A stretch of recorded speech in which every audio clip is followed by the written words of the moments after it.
Ola, boas tardes, benvidas, benvidos a continuación deste ciclo sobre Bauhaus, no que se está poniendo sobre a mesa a relevancia das mulleres na produción creativa da Bauhaus do seu contexto. Algunhas de vostedes estiveron xa en algunha das outras conferencias ou nas dúas, tivemos dúas conferencias previas, unha da artista plástica Luisa Valdés, que nos trazou un panorama amplo da participación das mulleres na vida e na produción de Bauhaus, unha segunda conferencia da historiadora Yolanda Pérez, profesora na Escola de Arquitectura, que fixo un percorrido pola muller no cartelismo, dende o modernismo ata Bauhaus, e hoxe contamos coa presenza de Estefanía López Salas, que é tamén compañeira, profesora na Escola de Arquitectura, no Departamento de Proxectos Urbanísticos, de Proxectos Arquitectónicos, Urbanismo e Composición. Somos xa tal lío de áreas na área de composición, onde imparte docencia, como Yolanda e como min mesma. Estefanía é doutora arquitecta, é máster en rehabilitación arquitectónica pola Universidade da Coruña, tamén aparte da actividade docente, forma parte do grupo de investigación, grupo de estudos territoriales, e o seu traballo está enfocado sobre todo ao estudo da historia da arquitectura galega, aplicando as metodoloxías clásicas da investigación en fontes históricas, pero dende unha perspectiva moi arquitectónica e moi contemporánea, coa aplicación de novas tecnoloxías e das ferramentas propias, non? Da nosa profesión. Os seus traballos foron amplamente publicados e tratados en congresos nacionais e internacionais, Inglaterra, os Estados Unidos, Francia, Italia, etc. E hoxe, pois, temos a sorte, queremos agradecerlle a presenza para, nesta continuación no ciclo de Bauhaus, vainos a falar de arquitectura, neste caso con un título moi suxerente, no? Las chicas quieren aprender a arquitectura da Bauhaus. Nos días previos saiu en repetidas ocasións o tema de que en Bauhaus, digamos, non estaba prohibido, non? Que as mulleres se fosen a calquera taller, pero digamos que se lles animaba encarecidamente a que todas rematasen no taller de textiles, non? Pois, bueno, pois unha profesión máis feminina, non? Co cal, pois, o traballo na arquitectura non é tan abundante como en eses outros talleres considerados máis propios do noso xénero, pero moi intenso, fundamental e moi influinte no seu momento e tamén en épocas posteriores. Estefanía, moitas grazas e nada. Gracias pola presentación.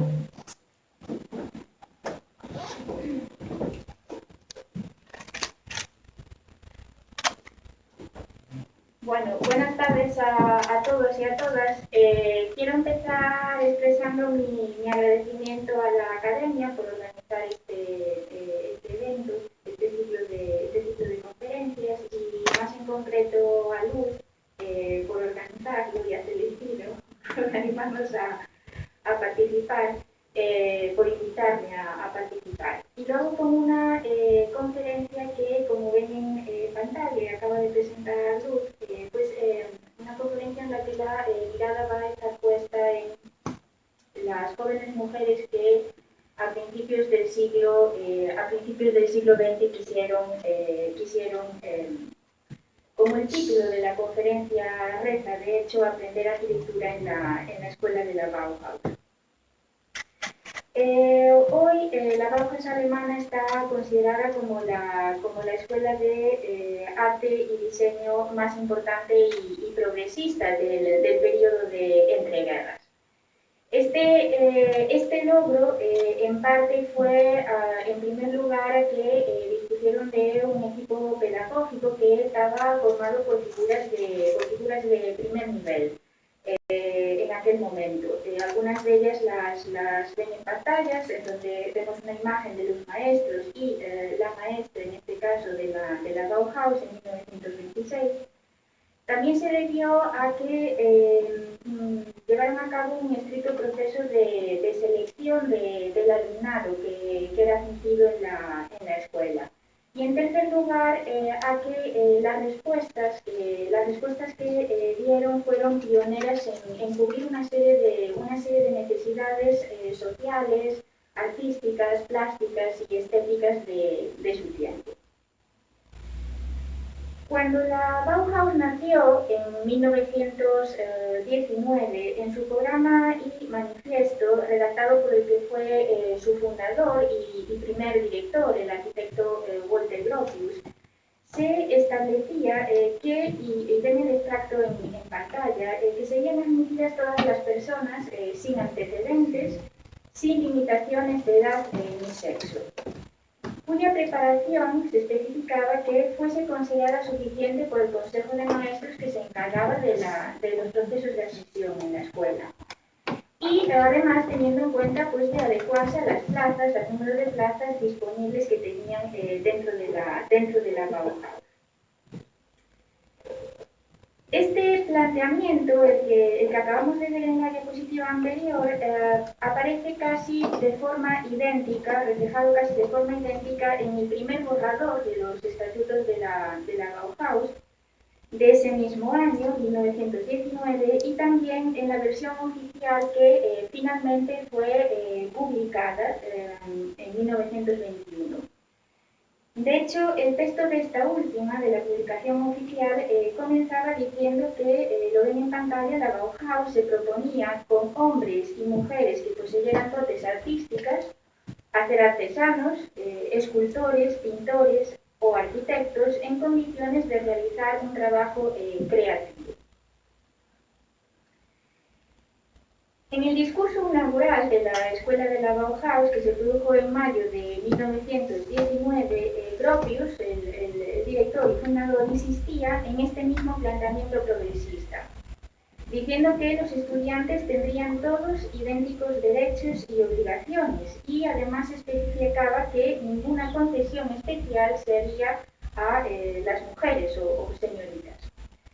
En palabras textuales señalaba que ninguna diferencia entre el bello sexo y el sexo fuerte, absoluta igualdad, pero absolutamente también las mismas obligaciones, añadiendo ninguna consideración hacia las señoritas en el trabajo, todos artesanos. No obstante, las alumnas que consiguieron ser admitidas en la escuela de la Bauhaus, primer reto, se encontraron con una realidad diferente a la manifestada de forma pública y con numerosos obstáculos en el camino hacia lo que la Bauhaus consideraba que era el fin último de toda actividad artística, la construcción. En la Bauhaus, que literalmente significa casa de la construcción, la meta máxima de la enseñanza era lograr una arquitectura total. Una arquitectura total como resultado y compendio de todas las artes unidas. Para ello existían talleres de carpintería, de metal, de impresión, de publicidad y fotografía, de tejidos, de vidrio, de pintura mural, de cerámica, de muebles, de encuadernación. En los primeros años de la Bauhaus no había propiamente un taller de arquitectura. Y, de hecho, el departamento de arquitectura en la escuela no se constituyó hasta el periodo de 1927 a 1928. Un primer factor que creo que tenemos que tener en cuenta para intentar analizar con justicia la cuestión de formación de arquitectas y arquitectos en la Bauhaus. Hubo presencia femenina en todos los talleres y está documentado, pero lo cierto es que esta, andando en el tiempo, se concentró, ya lo señalaba Luz en la presentación, principalmente en el taller textil, que fue llamado, de hecho, andando en el tiempo, como taller de las mujeres. En el primer semestre de docencia de la Bauhaus se matricularon 84 mujeres y 79 hombres. Sin embargo, Gropius no vio con buenos ojos esta buena acogida que la Bauhaus, la nueva escuela, había tenido dentro del sector femenino. No quería, utilizando sus palabras, que la nueva escuela se convirtiera en un centro de artes y oficios donde las mujeres con posibles acudieran a pasar el rato. Así que poco después de los discursos de igualdad inicial que acabamos de ver, se planteó reducir la presencia femenina creando un taller especial para ellas y escribiendo en septiembre de 1920, es decir, un año después de la inauguración del centro, escribiendo al Consejo de Maestros ese extracto, una carta, de la cual formaba parte el extracto que ven en pantalla, en la que decía que el ratio de estudiantes femeninos y masculinos es tal, en ese momento, que la aceptación para Gropius de mujeres debería, sin lugar a dudas, ser restringida, y que por consiguiente sugería para un futuro próximo que solo las mujeres de extraordinario talento fueran admitidas en la escuela. Esto derivó en procesos de selección iniciales que, por tanto, basándonos en estas palabras, serían más rigurosos para las mujeres que solicitaban su admisión en la Bauhaus. Todo lo anterior pone de manifiesto que frente a ese discurso visible progresista se escondía la persistencia de modelos instaurados. Y de hecho, en una carta que Gropius envió a Annie Well en febrero de 1921, llegó a escribir lo siguiente, es un extracto que ven en pantalla de esa carta. Dijo Gropius: según nuestra experiencia, no es aconsejable que las mujeres trabajen en los talleres de artesanía más duros, como el de carpintería, etc. Por esta razón, en la Bauhaus se va formando cada vez más una sección de carácter marcadamente femenino que se ocupa principalmente de trabajar con tejidos. Las mujeres también se escriben en encuadernación y en alfarería. Y a continuación dice: nos pronunciamos básicamente en contra de la formación de arquitectas. Bueno, como fondo de este extracto, de esta carta de Gropius de 1921, pueden ver en pantalla una imagen de la arquitecta Fay Kellogg en lo alto del Ayuntamiento de Berlín en 1910, que fue publicado en la revista, cuyo nombre sería impronunciable, pero que, pone de manifiesto que algo está cambiando, ¿no? Algo está cambiando. Aunque todavía hayan, incluso en la nueva escuela, pues, estas declaraciones que contrastan, ¿no? Y mucho con las de los discursos oficiales. No obstante, también para seguir intentando analizar esta cuestión con cierta justicia, conviene no olvidar que esta realidad es cierto que no era exclusiva de la Bauhaus. De hecho, la mujer que está considerada hoy oficialmente como la primera en la historia de Alemania en estudiar arquitectura y trabajar como arquitecta fue Emily Wilkemann, que ven en pantalla, quien está documentado que existía como oyente en el semestre de 1902, principios del siglo XX, al taller 5 de Ciencias de la Universidad de Hannover, donde además desde el invierno de aquel mismo año hasta 1906 participó en el taller 1 de arquitectura de la misma universidad como oyente. Tras Emily, otras mujeres se fueron formando en diferentes escuelas técnicas de Alemania en el campo de la arquitectura. Por tanto, digamos que no es extraño, sino más bien reflejo de una época que en la Bauhaus, abierta en 1919, la realidad fuera similar en cuestiones de género. En cualquier caso, para todos los estudiantes, mujeres y hombres, la Bauhaus representó un punto de inflexión fundamental en sus vidas. En el caso concreto de las mujeres, a pesar de su difícil posición en aquella época en muchos niveles y no solo en la Bauhaus, como esta breve introducción pretende reflejar, la admisión y formación en lo que en ese momento era la institución de formación artística más moderna fue de la mano de la ruptura de numerosas convenciones sociales y en sí misma era un claro signo de emancipación. Comparativamente, el desarrollo de una gran libertad en la comunidad de aprendizaje que se producía en la Bauhaus y la actitud independiente ante la vida que allí se transmitió ya eran percibidos por los contemporáneos como una característica importante de esta institución. Así lo reflejó el artículo titulado en castellano, que es el que ven en pantalla, "Las chicas quieren aprender algo", publicado por la popular revista alemana semanal Die Gauche en enero de 1930. Este artículo, "Las chicas quieren aprender algo", se ilustraba con fotografías de las alumnas de la Bauhaus en Dijon, que representaban, y así se explicaba en el texto del artículo, un tipo de mujer que decían creativa y segura de sí misma, a la que de hecho llamaban en el artículo Bauhaus Girl, lo que es la expresión en alemán de chica Bauhaus. Asimismo, aparecía un retrato en el artículo de la maestra de deportes de la Bauhaus en ese momento, que era Carla Grosch, y se la presentaba como un ejemplo del nuevo tipo de mujer contemporánea. Y se la describía en el texto, y abro la cita: "El tipo de la Bauhaus Girl o chica Bauhaus, la estrella entre las actrices, ella sabe lo que quiere y llegará a alguna parte". En esta conferencia centramos la atención en una de las 2.037 personas, de las cuales 649 fueron mujeres y 1.388 hombres, que tuvieron la oportunidad de formarse entre 1919 y 1933, en la que, andando en el tiempo, sería reconocida como la escuela de arte más importante e influyente del siglo XX.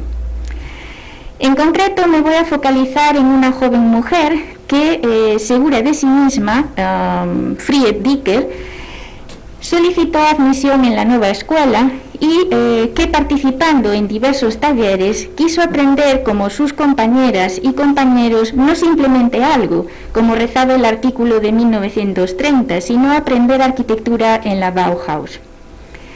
La meta máxima de la enseñanza aquí, formándose hasta ser una figura hoy no muy conocida, como la de otras muchas de sus compañeras arquitectas. Solo algunas son las que he seleccionado para esta diapositiva, como Kat Bosch, Lotte Wies, Lotte Gerson, Gerda Max, Meyer, Annemarie Wilk y Susanna Banki. Y mujeres que fueron o eran de gran talento creativo. Bueno, Fried Dicker fue alumna de la Bauhaus entre 1919 y 1923, es decir, antes de que existiera allí un departamento de arquitectura. Fried Dicker nació en Viena, en el seno de una familia judía. En Viena tuvo sus primeros contactos con el mundo del arte, y los tuvo al asistir en el periodo de 1912 a 1914 al Instituto Austríaco Federal de Educación e Investigación de las Artes Gráficas, donde estudió fotografía en primer lugar.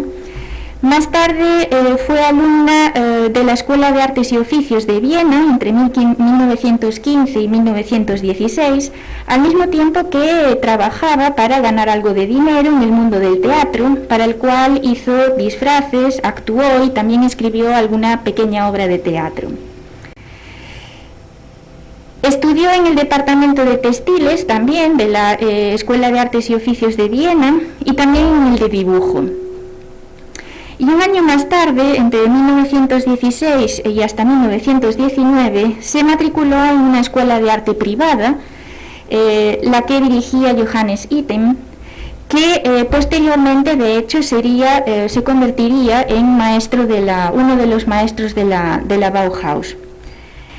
Fried Dicker estudió aquí junto a Johannes Itten hasta 1919 y fue aquí donde conoció a Annie Gothiz, con quien trabajó en diversos encargos de encuadernaciones, y también a Frank Singer, que ya en ese momento estudiaba arquitectura. Cuando el maestro de esta escuela privada, Johannes Itten, cerró su escuela en Viena para trasladarse a la escuela de la Bauhaus en Weimar, en 1919 como maestro, le siguieron allí varios de sus alumnos de Viena, varios de los alumnos de esta escuela, entre ellos Friedrich Dicker, Gottlieb y Singer, que eran sus discípulos. Estos formaron en la Bauhaus, dentro de la Bauhaus, el conocido como Grupo de los Vieneses. En la Bauhaus, Friedrich Dicker encontró personas de ideas afines que además compartían su curiosidad e interés por las funciones de los objetos. A pesar de que Dicker fue una de las escasas alumnas becadas en la escuela, también trabajó para mantenerse y junto a dos amigos produjo una serie de encuadernaciones en el taller privado de uno de los maestros de encuadernación de la escuela, continuando así con la labor que ya había iniciado o con la que ya tenía experiencia en su ciudad natal. Asimismo, su interés por el mundo del teatro le llevó a hacer marionetas para la Feria Estatal de Weimar, que atrajo a multitud de niños. Los niños tendrán un papel clave en la vida de Dicker y en su producción artística, como veremos más adelante. Esta feria aumentó la demanda de textiles de la Bauhaus, lo que hizo de hecho que Gropius dotara de más máquinas y materiales al taller de producción textil en el que Dicker estaba implicada. Y al mismo tiempo que asistía al taller de encuadernaciones, al taller de textiles, también asistía al taller de litografía. Dicker admiraba al pintor Paul Klee, se reconoce en su producción de esos años, y cuando Paul Klee se incorporó como maestro en la escuela de la Bauhaus en 1921, Dicker asistía a sus clases sobre la naturaleza del mundo del arte y sobre la imaginación de los niños. Casi todos los días observaba cómo el pintor trabajaba. Su familiaridad con Paul Klee y su trabajo le abrió la mente hacia los motivos y los conceptos educativos del mundo de los niños. Aquí vemos algunas de sus producciones, algunas de las producciones de Dicker en esta etapa inicial, como el anuncio que desarrolló para un recital en 1920, o la escultura de Anna Selbrit de metal que realizó en 1921 y que también va a jugar un papel en un proyecto posterior que veremos, o el borrador de este póster que refleja, digamos, el mundo en el que estaba trabajando en estos años. A Dicker también le fascinaban los figurines del maestro de taller y dibujó aquellos que más le gustaban, aumentando así su interés por el mundo del teatro, que ya le venía de Viena. De hecho, colaboró y participó en varias obras de teatro de la Bauhaus. Aquí vemos los diseños que hizo con su compañero Franz Singer para el Mercader de Venecia, para la representación de la obra, en su etapa en la Bauhaus. El talento de Dicker que era innato, fue reforzado por su formación temprana y es algo que el propio director de la escuela de aquella época, Walter Gropius, también reconocía por escrito en una carta de recomendación que ella le pidió para encontrar trabajo una vez que abandonó la escuela en 1931, y de la cual ven un extracto en pantalla. Dijo Walter Gropius de Dicker que estudió en la Bauhaus desde 1919 hasta 1923 y que sobresalía por sus inusuales dotes artísticas. Dice Gropius que su trabajo llamaba constantemente la atención, con una naturaleza multifacética y una increíble energía que hicieron de ella una de las mejores estudiantes, y de hecho que ya desde sus años iniciales en la Bauhaus se ocupaba de enseñar a otras personas, a otros principiantes. Llegado el momento de dejar la Bauhaus, Dicker lo hacía sin haber de hecho terminado los estudios, completado los estudios y sin ningún tipo de diploma acreditativo. Esto, sin embargo, no le impidió desarrollar una carrera multidisciplinar en campos tan diversos como la arquitectura, lo vamos a ver, el diseño de mobiliario y la pedagogía, que son los tres campos que vamos a ver.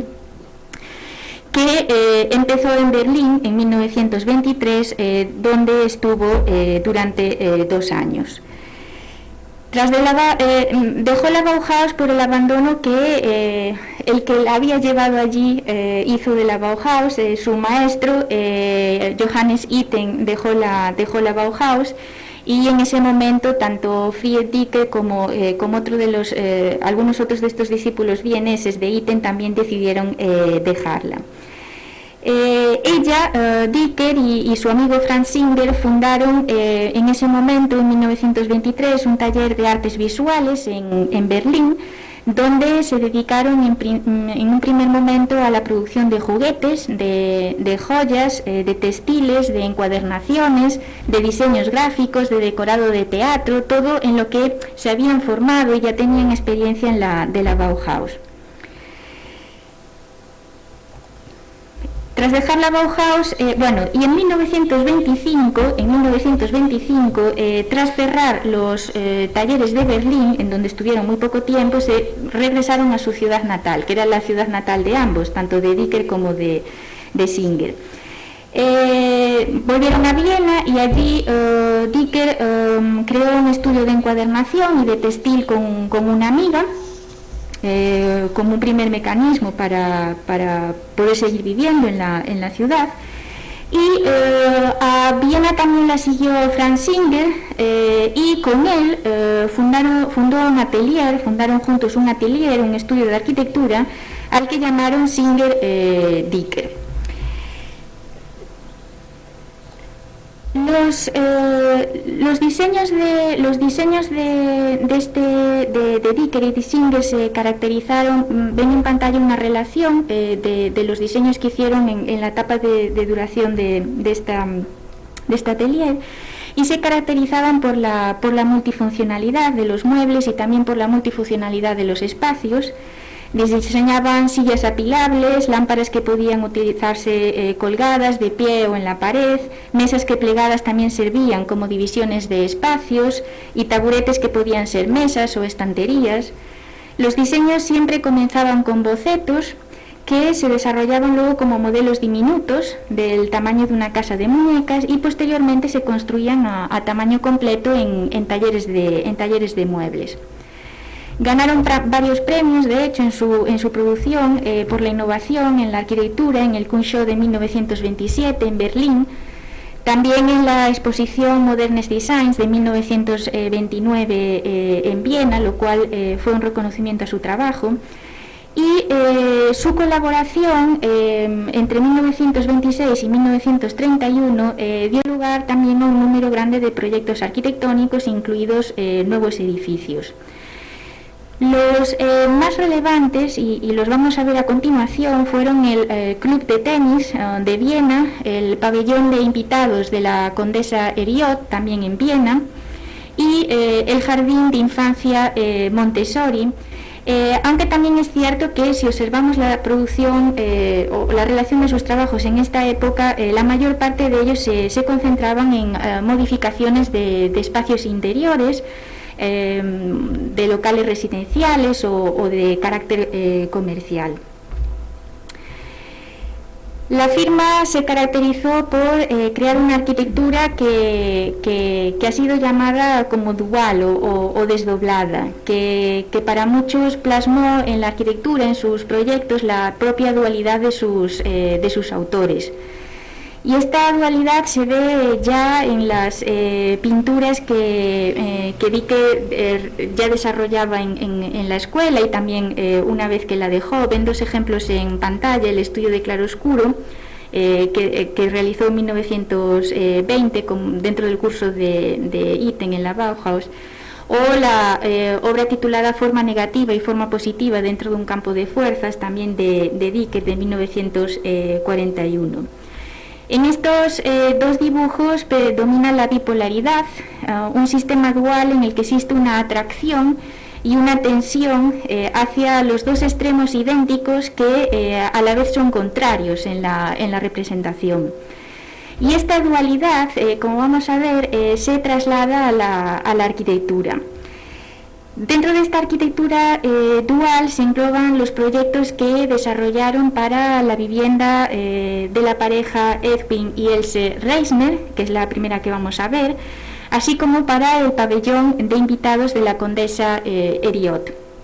En ambas se desarrolló un programa doble con las habitaciones de la pareja Reisner y también con las habitaciones de invitados del pabellón de la condesa Herriot. Y comenzamos por el caso de la vivienda Reisner. En Viena, el encargo era ampliar una residencia familiar, construyendo sobre la cubierta de una vivienda ya existente un nuevo apartamento con dos salas de estar, dos salas multiusos para la pareja, para esta familia. En el plano del proyecto que ven en pantalla, cada habitación fue llamada intencionalmente, deliberadamente, sala de estar, porque poseía una mesa para comer o tomar té, una zona de estar con un escritorio y una biblioteca, y por último una zona para dormir con una cama. En ambos casos, en los dos casos, tanto en la sala de estar A como en la sala de estar B.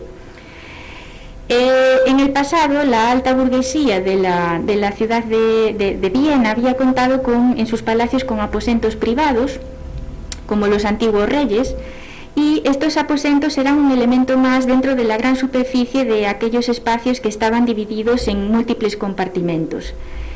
Sin embargo, lo que aquí plantearon Vickery y Singer fue que el nuevo apartamento quedase reducido a dos amplias estancias a las cuales se añadían un baño, un lugar de almacenaje y una pequeña cocina. Las dos estancias, tanto la sala de estar A como la B, eran prácticamente idénticas en cuanto a su tamaño. Vickery y Singer construyeron dos universos paralelos, en los cuales, estando uno al lado del otro, se podían realizar las mismas actividades: descansar, comer, charlar, estudiar, incluso dormir. Solo había una pequeña concesión a la vida en pareja, pues en una de las habitaciones, en concreto en esta, pues existía una cama doble, aunque escondida. De este proyecto sus autores lo diseñaron todo, las telas, los muebles, la pintura de las paredes. Es una obra de arte total que realizaron con cuidado, como si estuviesen realizando de hecho su propia casa. La de una forma negativa y otra forma positiva en un campo de fuerzas, esa arquitectura dual que señalaba anteriormente. El ejercicio de concebir esta vivienda como una obra de arte total se ve en los diferentes planos y dibujos realizados para el proyecto. De esta sala de estar, esta parte de aquí que veíamos antes en el plano, la sala de estar A, este sería el plano desarrollado en el proyecto. Se conserva el plano con su planta y el desplegable de cada uno de los alzados, como si se tratara de un desplegable. De hecho, el que vemos ahora, como decía, es el correspondiente a este espacio de aquí, que veíamos antes, que era la denominada sala de estar A. Y la planta que vemos aquí refleja la tapicería de las sillas, la tapicería del diván, lo ven aquí. En azul, estas dos piezas de aquí, se muestra a un lado el mueble diseñado para guardar las sillas cuando se quisieran recoger, y al otro lado una zona de escritorio que podía estar recogida o desplegada con una especie de biblioteca en una estantería al lado. Los alzados nos dan información de la altura que tienen los muebles, del color, de la textura, de las paredes, es decir, todo está pensado. También se representan los escalones, los ven aquí en negros, que comunicarían esta sala de estar A con la contigua, la sala de estar B. El diseño de los muebles fue multifuncional, es algo característico en la obra de Vickery y de Singer. que ya se refleja en esta obra de la casa Reisner, ya en el diván, que era esta pieza de aquí, señalada aquí en el plano, que podía ser utilizado como sofá o como cama, y con un tapizado de lana que era muy similar al de un modelo de silla que la maestra del taller de tejidos, en la tapa de ambos en la Bauhaus, había creado. También diseñaron las sillas que se dispondrían aquí para ser usadas y después se recogían en el mueble señalado en la zona, aquí con el número 6. Tenían algunas variaciones con respecto a un modelo de silla que ellos mismos habían diseñado en 1927, del cual se refleja el modelo aquí en la pantalla. Y del que se conserva este póster con un tapizado que de hecho es muy similar al empleado, lo veíamos antes en el diván, y que también se utilizó para el diseño de las sillas. Dentro de esta sala de estar, también existía una zona de escritorio, que, como decía, es esta de aquí. Aquí vemos algunas fotografías de la vivienda, fotografías interiores. El escritorio podía estar recogido todo dentro de este espacio señalado con el número 7, que era este espacio de aquí. Esta era su posición recogida.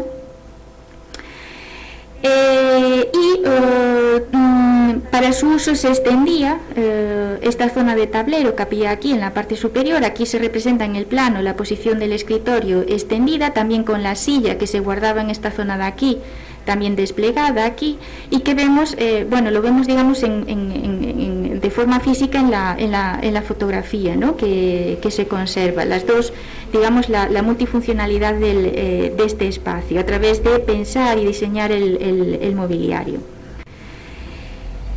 La sala de estar B, de la cual se conserva otro plano con la planta y los alzados desplegados, era un espacio de iguales dimensiones, de hecho. No obstante, frente a la posibilidad de su uso como dormitorio individual de la sala de estar B, aquí existía una cama doble que estaba debajo de una zona que estaba ligeramente elevada del resto del espacio, que de día se podía utilizar como zona de estar y de noche se podía utilizar como dormitorio. En concreto era esta zona de aquí, que ven señalada con el número 8 en el plano. Esta era la zona que era una especie de podium, un espacio sobrelevado con respecto al resto de la sala, que debajo del mismo pues se alojaba la cama doble, que para su función de noche era desplegada y ocupada el resto del espacio.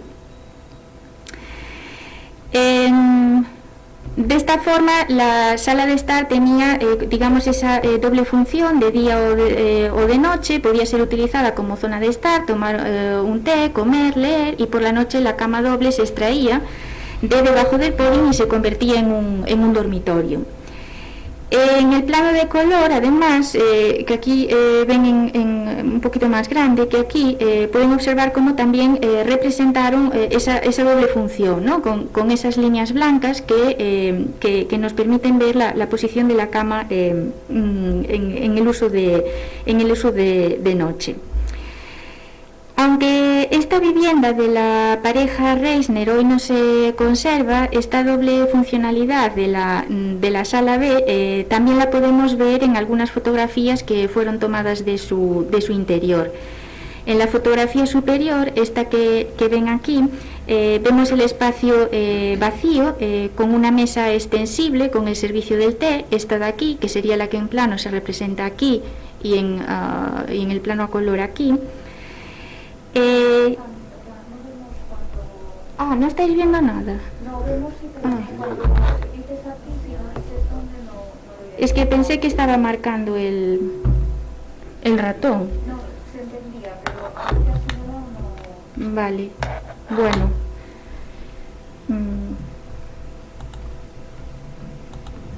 Así. Ahora sí. Vale. Bueno. Estaba diciendo que esta vivienda no se conserva, pero tenemos algunas fotografías de la misma. En este caso, estas dos fotografías del espacio interior correspondiente a la sala B, y vemos las dos disposiciones, ¿no?, del uso del espacio. Lo que sería para uso de día, esta es la zona de podium, debajo de la cual se guarda durante el día la cama doble, y durante la noche se saca de ese espacio y, digamos, el espacio se transforma, ¿no? Y tiene esta doble funcionalidad, que también está representada en los planos, ¿no? Aunque en el plano se representa recogido, también se representa en líneas blancas la posición de la cama extendida. Otra obra realizada por este taller, igualmente caracterizada por la multifuncionalidad de los espacios, por ser una arquitectura dual y por hacer real una arquitectura como obra de arte total, fue la del pabellón de invitados de la condesa Heriot, que de hecho es una de las obras más destacadas de la pareja en estos años finales de su ejercicio profesional.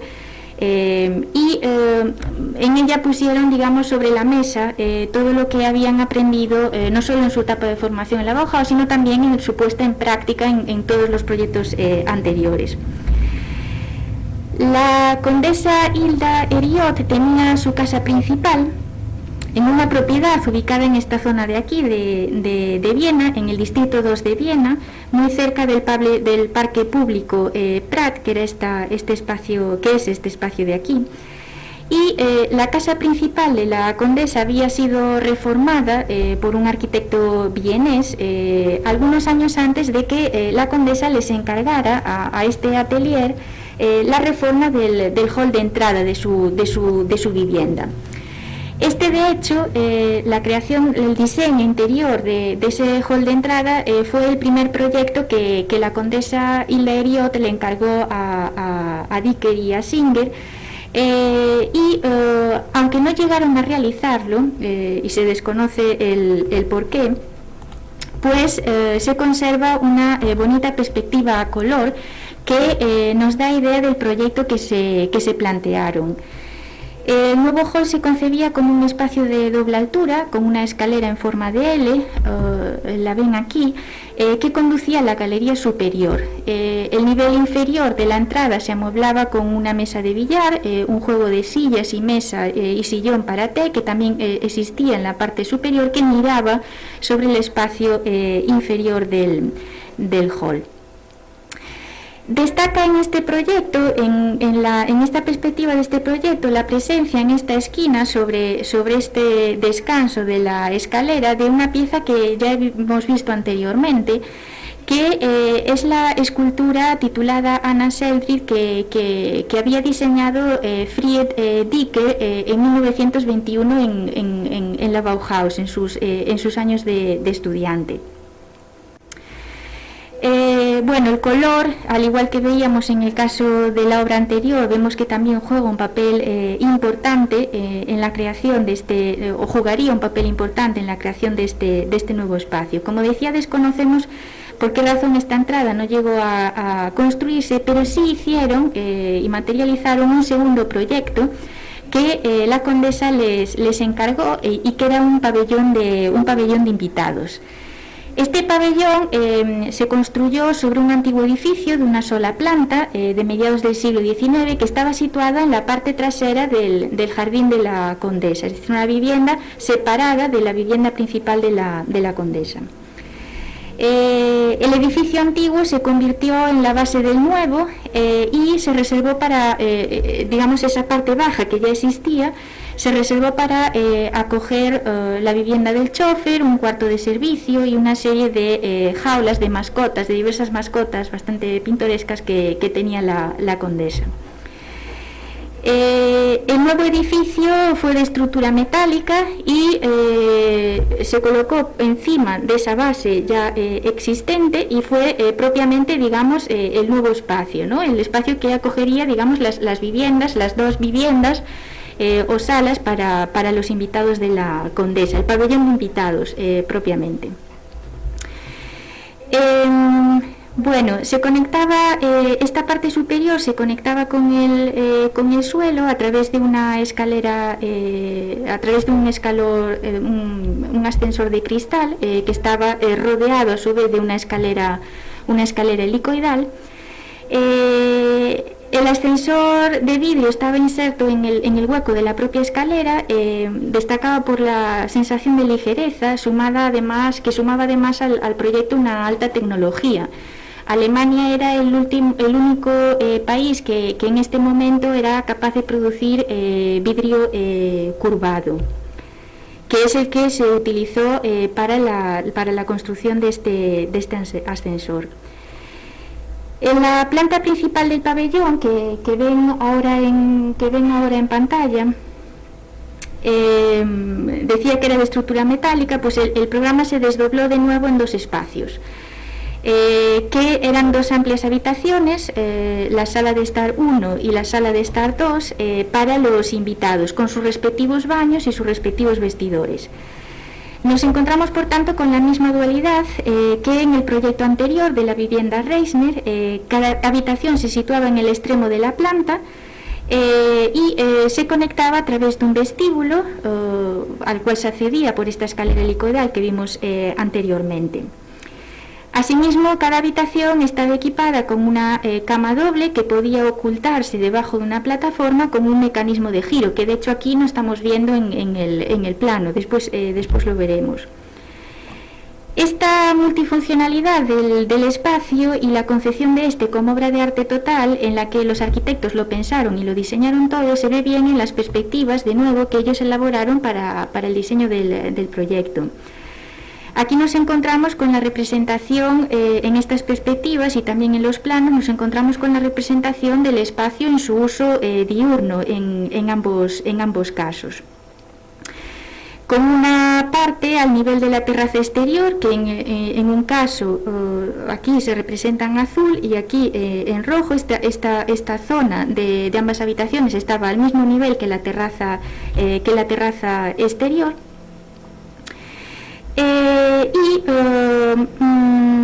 Disponían también ambas de un pequeño invernadero hacia los extremos que también comunicaba con la terraza, y en un segundo nivel o podium que vemos representado aquí en negro y aquí en gris, que serían estos dos espacios de aquí, este de aquí y este de aquí, aunque se ve un poco mal. Era el espacio bajo el cual era un espacio de podio que se podía utilizar como sala de estar, como sala de trabajo o de descanso, y debajo de esta zona de podio, al igual que en el caso de la vivienda Reisner, se albergaba la cama doble de la que fue dotada cada una de las salas de estar.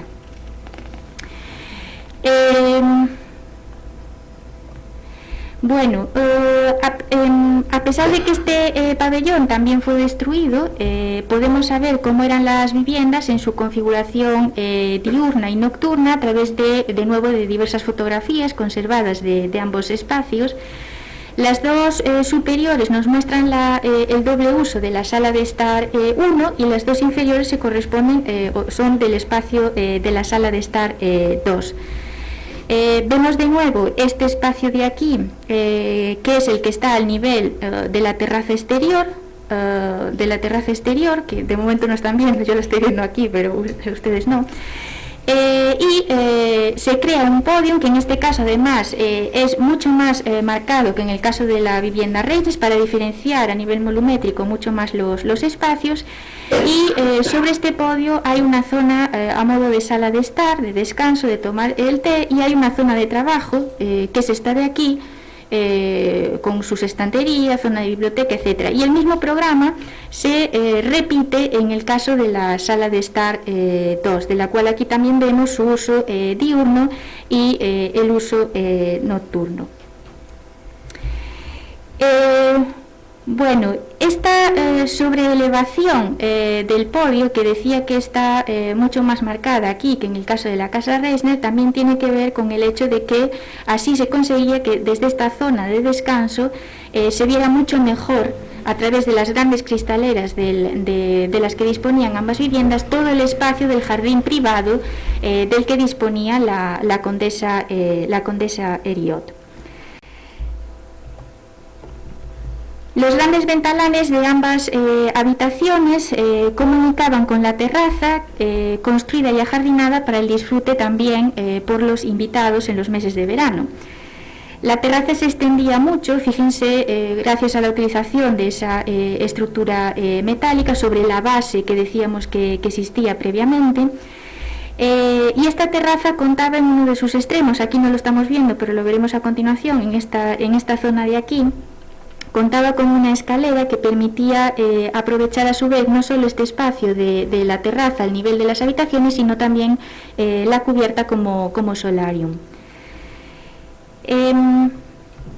Ahora van a ver la escalera que veo en esta fotografía. La escalera comunicaba con esta zona de solarium que se desarrollaba aquí en la parte superior, y en torno a esta escalera, al nivel de la terraza, lo ven aquí, se creó un interesante espacio de descanso al aire libre, que además estaba protegido, fíjense aquí con la iluminación del sol, estaba protegido por los propios escalones en voladizo de la escalera sin tabica, que funcionaban como una especie de pérgola, ¿no? Que para crear una especie de sombra, una poca de sombra sobre ese espacio exterior de descanso.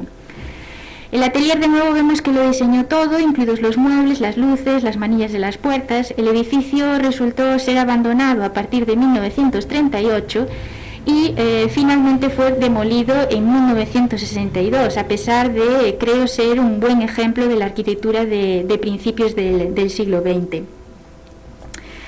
Además de edificios de vivienda, el equipo proyectó otro tipo de arquitecturas, entre las cuales destacó el club de tenis de Hans Heller en Viena. Es un proyecto de 1921 que, aunque de hecho lo abordo ahora, en realidad fue uno de los primeros proyectos de arquitectura que construyeron, y en el que vemos que ya empezaron a poner en práctica todo lo aprendido en la Bauhaus, y es un proyecto anterior a los dos que vimos en que acabamos de ver en la presentación.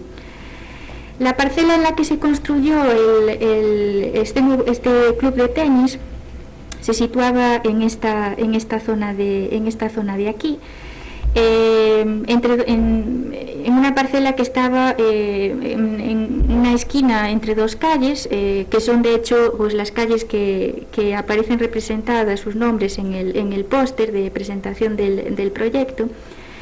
Estaba en el distrito 13 de Viena, de aquí, por tanto, bueno, vemos que es una obra más alejada del casco que la obra anterior que veíamos en la zona del Prat anteriormente. Era una zona fuera del casco histórico y mucho más alejada de ese casco que el pabellón de la Condesa. El club se concibió como un edificio de una única planta y cubierta plana, y por encima de la cubierta, sobre la entrada del edificio, había una plataforma circular, se ve un poco mal ahí, bueno, después la vemos mejor, que estaba situada de hecho sobre la entrada al edificio del club, y que en su parte superior se utilizaba como terraza. Estaba conectada al suelo por una escalera helicoidal, y en torno a esta plataforma exterior, a esta escalera, se situaban en el espacio interior pues piezas de servicio, vestuarios y aseos del club. Después, a continuación, se situaba la estancia que estaba destinada al encargado del club, y al fondo estaba la sala común del club de tenis, que a su vez miraba directamente a la pista de tenis que ya se desarrollaba en esta zona de aquí, y que podían ver representada, bueno, en el póster anterior. De hecho, esta terraza actuaba como mirador sobre el espacio de juego. Bueno, aquí lo ven una imagen de la época y algunos dibujos, algunas perspectivas y dibujos del proyecto. En plano, digamos, una vez construida la obra, en aquel momento, bueno, pues resultaban ciertamente inusuales las formas de las ventanas circulares que flanqueaban la entrada, o este volumen prismático sobresaliente, además pintado en color rojo. Lo vemos en el proyecto, aquí no, que es monocromo, también llamaba la atención. Las líneas curvas, la escalera de caracol helicoidal, estas dos chimeneas altísimas que vemos que aparecen aquí, esta especie de tapa de cristal que casi con una forma de un faro, ¿no?, nos recuerda los detalles de un barco. Una gran ligereza en la propuesta, casi podemos decir que alegría del edificio, que a su vez digamos está vinculado a su propósito, ¿no?, o su fin, que de hecho era lúdico. Hay una gran similitud también entre esta propuesta del club y el pabellón de la condesa Heriot, es patente. En este caso tenemos este elemento de comunicación vertical penetrante en el edificio. También esta volada cubierta que nos recuerda la terraza, también en forma de cuarto de círculo en el extremo, que nos recuerda al pabellón, aunque el otro era más avanzado desde un punto de vista tecnológico, y este también es una obra más temprana. Esta terraza circular la ven aquí ahora un poco mejor en pantalla. Como decía, fue utilizada para mirar desde lo alto hacia la pista de tenis. Descansaba sobre 8 columnas y situaba sobre el edificio de planta baja y sobre la propia cubierta plana. La escalera de caracol decía que es similar a la que o nos relaciona con la obra de la condesa Heriot. Aquí, no obstante, no fueron utilizados vidrios curvos en la resolución, digamos, de las fachadas de cierre de este espacio de comunicación vertical. En el caso de este club de tenis, después de la Segunda Guerra Mundial, el club fue utilizado durante un tiempo dejó de utilizarse como club propiamente, y durante un tiempo fue utilizado como almacén, y después, ya de forma muy temprana, fíjense, construido en 1928, y ya en 1935 fue demolido. A pesar de que también era otra muestra interesante de la arquitectura de la Bauhaus en territorio austríaco, en este caso, que se caracterizaba por la ligereza, por la transparencia y también la interacción entre elementos curvos y rectos. Además, no sé cómo voy de tiempo. Llevo una hora ya. Bueno, no sé si seguir con la última obra o no. ¿Sigo? Vale. Bueno, la última obra, digamos, es un caso también, destacado de la producción de estos dos autores, que está vinculada además con el mundo de los niños, con el mundo de la pedagogía. Es un proyecto que formaba parte de una propuesta ambiciosa, urbana, que era la Viena Roja, la conocida como Viena Roja, y en una de las casas comunales de la ciudad, que se llamaba Quettehof, que se situaba en esta zona, se sitúa de hecho en esta zona de aquí, le encargaron a este atelier el diseño y el amueblamiento de una guardería o jardín de infancia, en el que tenían que aplicar una nueva metodología pedagógica, que era la pedagogía Montessori. Bueno, voy a cortar un poco en la explicación de la pedagogía Montessori, pero fundamentalmente, resumiendo, era una pedagogía en la que, digamos, los niños, se dejaba que los niños formaran una parte más activa en su proceso de aprendizaje, que no fuera todo directamente pautado por los adultos. Y en este sentido, digamos, la arquitectura y el diseño de los espacios interiores tenía que jugar un papel importante, querían favorecer el aprendizaje y descubrimiento autónomo de los niños a través de una decisión independiente de materiales y tipos de actividades a realizar. Sin la supremacía de los alumnos, a través del uso de materiales, de muebles, de herramientas, a la par que se mantenía, digamos, la observación de los adultos en el proceso de aprendizaje de los niños y de los métodos educativos dentro de los límites de la escuela. Además, en esta pedagogía, bueno, pues se dio especial importancia o hubo un creciente interés por la cuestión de la creatividad y la expresión visual de los niños, por fomentar esa expresión visual, digamos, apreciando o resaltando las cualidades estéticas de los dibujos infantiles.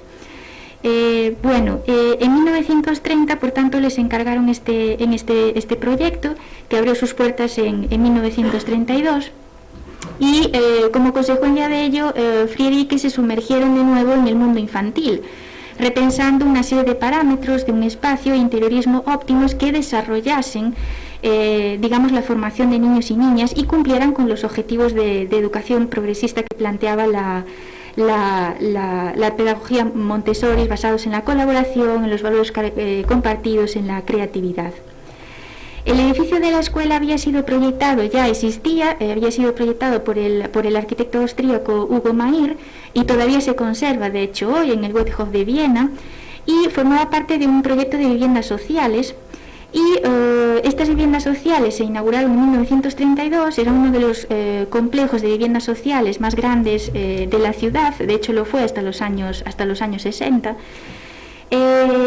Un total de más de 700 apartamentos que estaban equipados con un hogar juvenil, una biblioteca y un jardín de infancia, que es al que vamos a prestar atención ahora, que estaba ubicado dentro de uno de los espacios ajardinados del Goethehof, de estos apartamentos.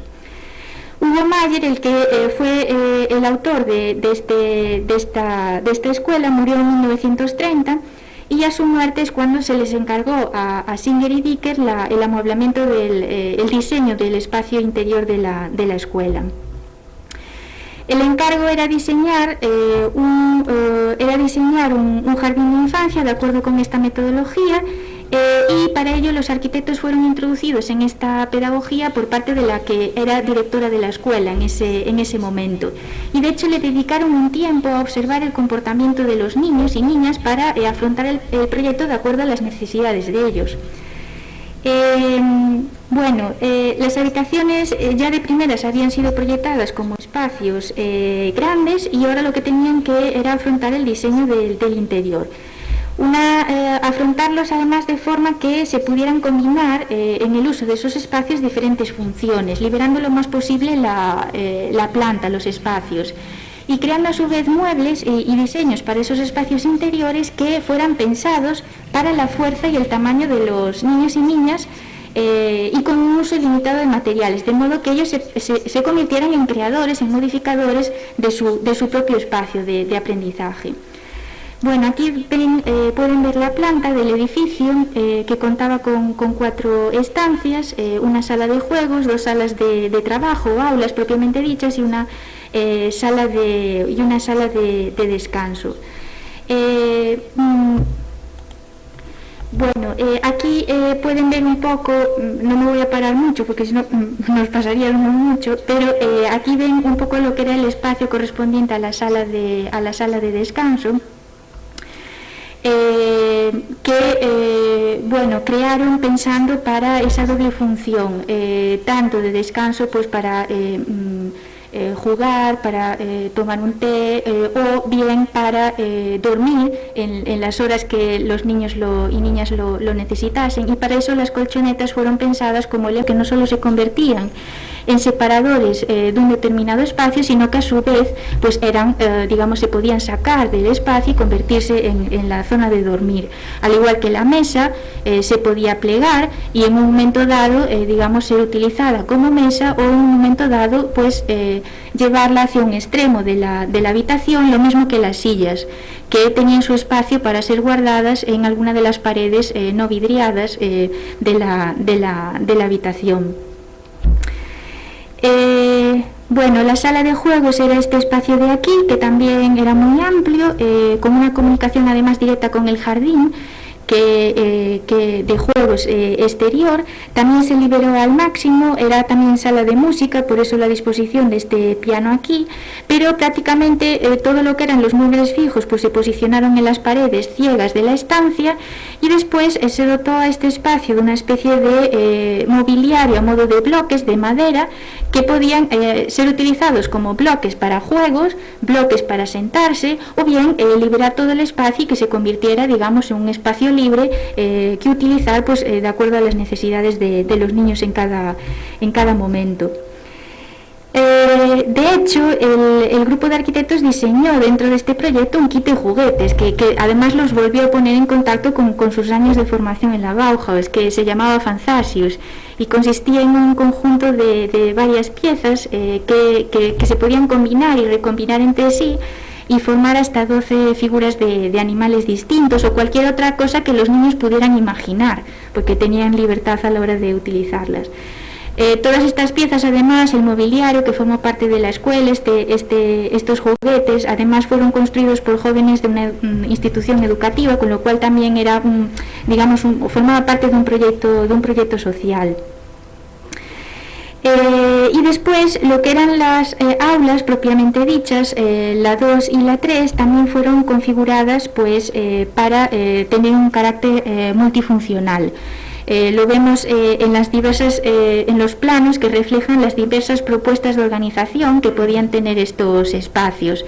En cuanto a la utilización del mobiliario, bien liberar todo, cada mobiliario que en un momento dado ocupaba el espacio podía ser guardado en determinadas partes y liberar completamente el espacio del aula.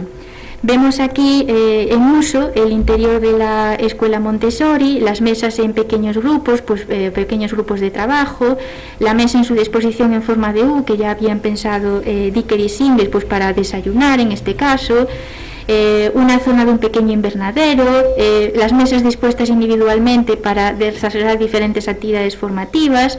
Bueno, una gran libertad en la utilización del espacio, que además fomentaba lo que la pedagogía Montessori creía que era la creatividad, la colaboración y el aprendizaje basado en esto. El proyecto de esta guardería pues se convirtió en un lugar de aprendizaje para los arquitectos. De hecho lo concibieron ellos mismos como una especie de experimento.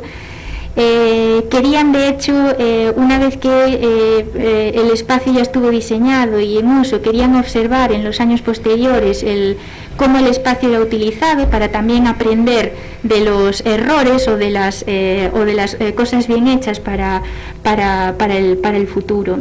Y de hecho ellos mismos, en una carta que le escribían a una amiga, decían que era este el camino que también debía de seguir el diseño del interior de las viviendas de la época, ¿no? La estandarización de alguna manera del mobiliario de los espacios interiores, no solo por cuestiones, en parte por cuestiones económicas.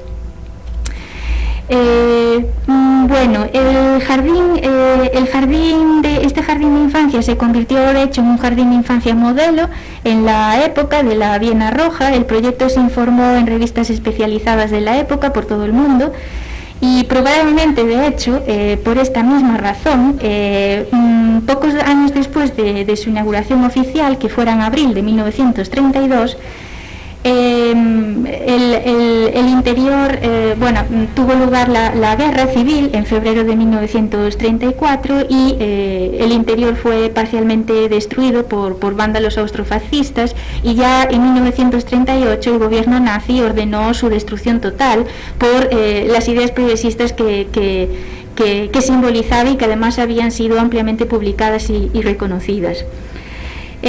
Además, Fried y Singer rompieron su sociedad en esas fechas, 1931. Singer se trasladó a Londres, Fried permaneció en Viena, donde cada vez más se implicó en cuestiones de carácter político, sin dejar de trabajar en el mundo del arte. Fue arrestada, de hecho, por actividades comunistas en 1934 y después se trasladó a Praga, y aquí empezó una nueva etapa vital que a nivel de trabajo se focalizó fundamentalmente en la enseñanza de arte a niños, con todo lo que había aprendido los años anteriores.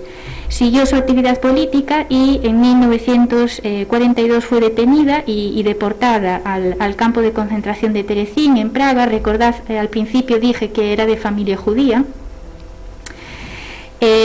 Fue deportada por los nazis y en este campo de concentración de Terezín dedicó su tiempo a enseñar a cientos de niños a dibujar, como manera de compensar, digamos, el caos que estaban viviendo en ese momento. Y resultado de este trabajo se conservan miles de dibujos desarrollados por niños en el campo de Terezín, que más tarde viajaron por todo el mundo en exposiciones. Los pocos supervivientes de Terezín se conservan sus testimonios y relatan que para ellos estos cursos de arte dentro del campo de concentración eran como una especie de luz, ¿no?, dentro de la oscuridad de la vida que se producía allí. En 1944 Fried fue deportada de nuevo al campo de concentración de Auschwitz y finalmente fue asesinada en octubre de ese mismo año. Aunque la mayor parte de sus proyectos, los que hizo con Singer, no se conservan a día de hoy, a través de los dibujos, de los planos, de las fotografías que hemos podido ver hoy, yo creo que se puede reconocer el ingenio y las elegantes ideas de estos creadores. Ideas progresistas que se basan en los principios de diseño de la Bauhaus, sobre todo de la primera etapa de desarrollo de la escuela en Weimar, que era de fuerte componente neoclásica, en la que se había formado y, sin lugar a dudas, ambos, él y ella, habían aprendido arquitectura, no algo. Gracias.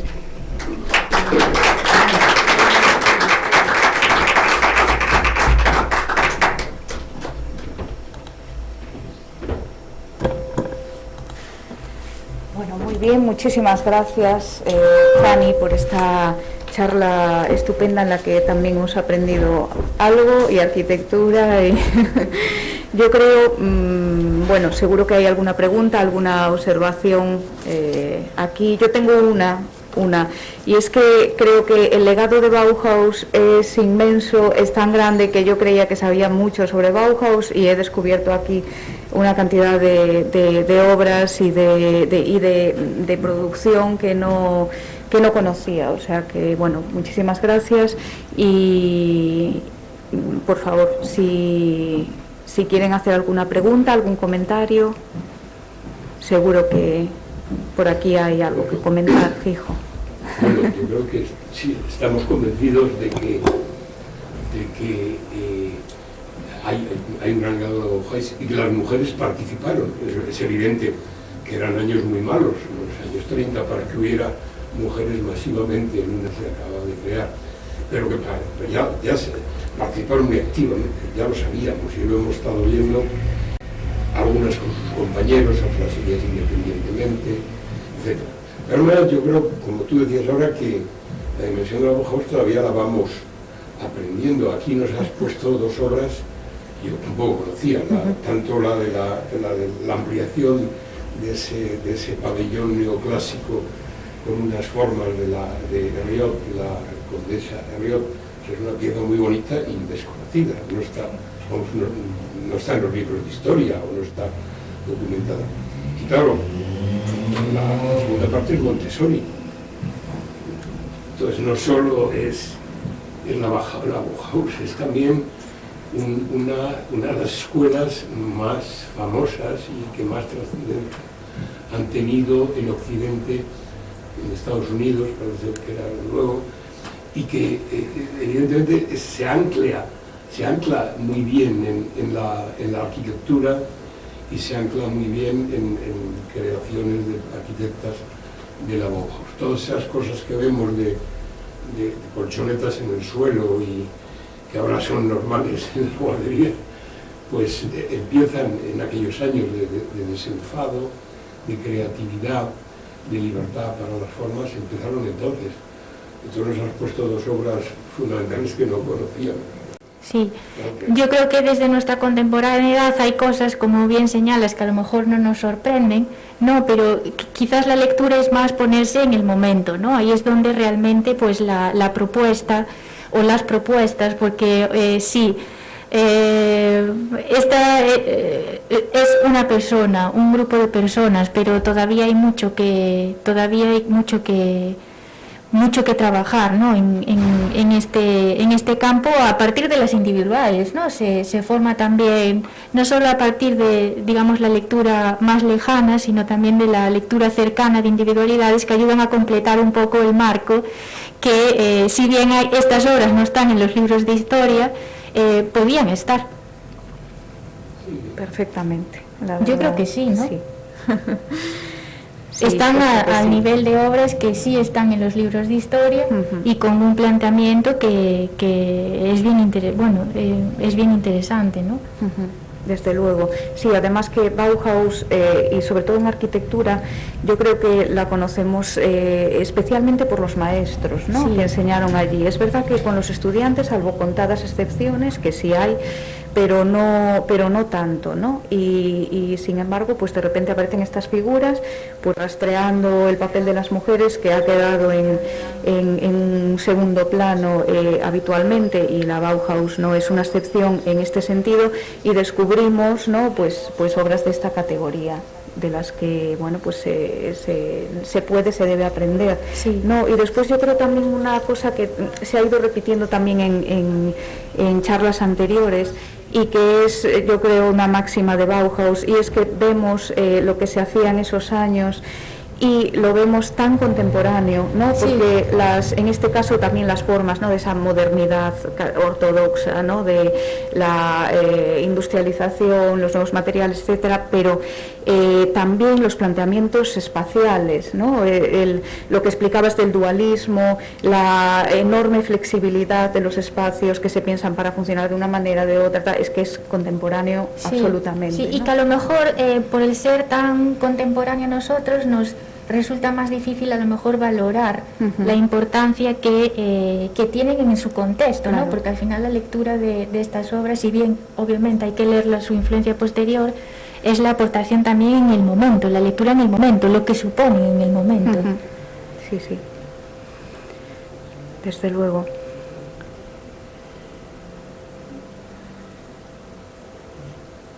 ¿No? Nos han quedado tan claras las obras porque nos las has desgranado tan intensamente también que, bueno, pues como también es un poco tarde, si muchas gracias a todos por asistir. Muchísimas gracias, Estefanía, muchas gracias a todas, a todos, y nada, pues nos emplazamos a la próxima semana, la última conferencia, si les apetece. Muchas gracias. Ya está. Ah, no.